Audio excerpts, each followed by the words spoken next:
keutamaan Palestina sendiri dan keutamaan Masjidil Aqsa. Yang kita harus ketahui, memang Palestina adalah wilayah yang diperintahkan oleh Nabi SAW dan oleh Allah SWT untuk menguasainya. Makanya beliau mengatakan, termasuk 6 tanda-tanda hari kiamat, yaitu termasuk dibebaskannya Palestina. Dan ini perintah untuk membebaskan Palestina. Dan Allah SWT menyebutkan banyak sekali kelebihan Palestina. Di antaranya negeri yang penuh dengan berkah. Allah sebutkan dalam surah Isra, surah 17 ayat 1. Ya. A'udzubillahi minasyaitonir rajim. Subhanalladzi asra bi 'abdihi lailan minal haram minal masjidil haram ila masjidil aqsa alladzi barakna haulahu liyuriyahu min ayatina innahu huwas samiul basir. Segala puji bagi Allah yang telah memperjalankan hambanya Muhammad malam hari dari Masjidil Haram ke Masjidil Aqsa yang telah kami berkahi di sekitarnya. Ada negeri yang penuh dengan berkah. Dan kami menunjukkan kepada dia tanda-tanda kebesaran kami. Sungguhnya dia maha mendengar dan maha melihat. Kata para ulama, kenapa Allah Subhanahu wa taala memilihkan nabinya Muhammad sallallahu alaihi wasallam itu ke Palestina dulu? Kenapa tidak langsung dari Mekah ke langit? Menandakan ada kedudukan tersendiri di Palestina. Bahkan Nabi SAW mengimami para nabi-nabi pada saat itu malam Isra, sebagaimana beberapa riwayat menjelaskan masalah itu. Baru kemudian beliau Mi'raj ke langit. Kembali pun sama, beliau kembali dulu ke Palestina, baru kembali ke Mekah. Tidak ada sesuatu di situ. Bahkan Nabi SAW mengatakan, aku mengikat tali burak, ya, kuda yang membawa beliau terbang dari Mekah ke Palestina, lalu Mi'raj ke langit, itu di tempat yang semua nabi-nabi mengikat di situ. Dan sampai sekarang masih ada tempat itu, ya. Maka ada sesuatu dengan Palestina yang diperintahkan oleh Allah Subhanahu wa taala. Tapi puncak daripada keutamaannya adalah adanya Masjidil Aqsa sendiri. Masjid Aqsa ini sendiri disebutkan oleh para ulama memiliki keutamaan yang sangat banyak. Kata Nabi SAW ketika Sulaiman, Nabi Sulaiman alaihissalam, ketika Sulaiman bin Daud telah usai membangun atau renovasi Baitul Maqdis, karena yang pertama membangun Baitul Maqdis adalah Nabi Ibrahim alaihissalam. Jaraknya dengan Masjidil Haram 40 tahun. Memang dalam hadis sahih dikatakan, Nabi Ibrahim AS bangun Masjid Haram dulu, Ka'bah, 40 tahun setelahnya membangun Masjid Aqsa di Palestina.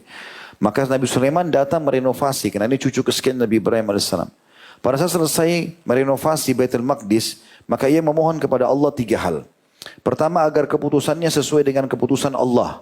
Jadi kalau Nabi Sulaiman berikan keputusan, maka beliau berharap, walaupun wahyu belum datang, maka apa yang beliau sampaikan, itu sesuai dengan yang Allah inginkan. Dan Allah kabulkan itu. Kemudian diberikan kerajaan yang tidak patut diberikan kepada siapapun setelah beliau. Dan agar siapa saja, itu yang kedua. Dan Allah sudah berikan. Dan yang ketiga adalah agar siapa saja yang mendatangi masjid ini atau Baitul Maqdis tidak menginginkan kecuali sholat di dalamnya, maka keluar dari dosanya seperti baru dilahirkan oleh ibunya. Jadi artinya teman-teman sekalian, sholat di Masjid Aqsa, sholat saja walaupun sunnah. Tahiyat masjid, qobliyah, sholat duha, apalagi sholat wajib sama.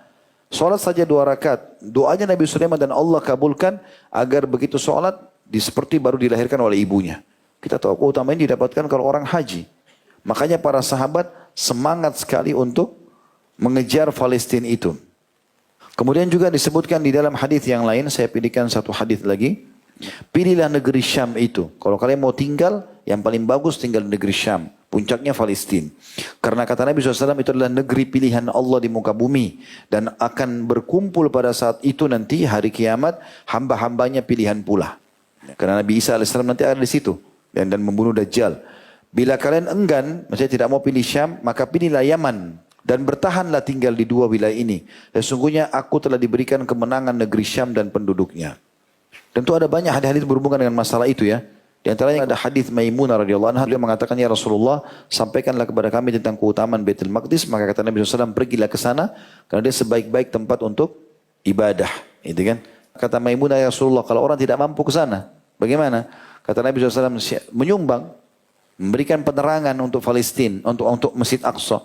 Dan siapa yang memberikan penerangan, waktu itu menyumbang minyak zaman dulu orangnya, nanti dipakai untuk nerangin masjid, pakai sumbu, minyak zaitun biasanya lama sekali kalau menyala gitu. Kalau sekarang bahasa kita direnovasi, ikut menyumbang untuk renovasi, maka dia seperti sudah sholat di dalamnya.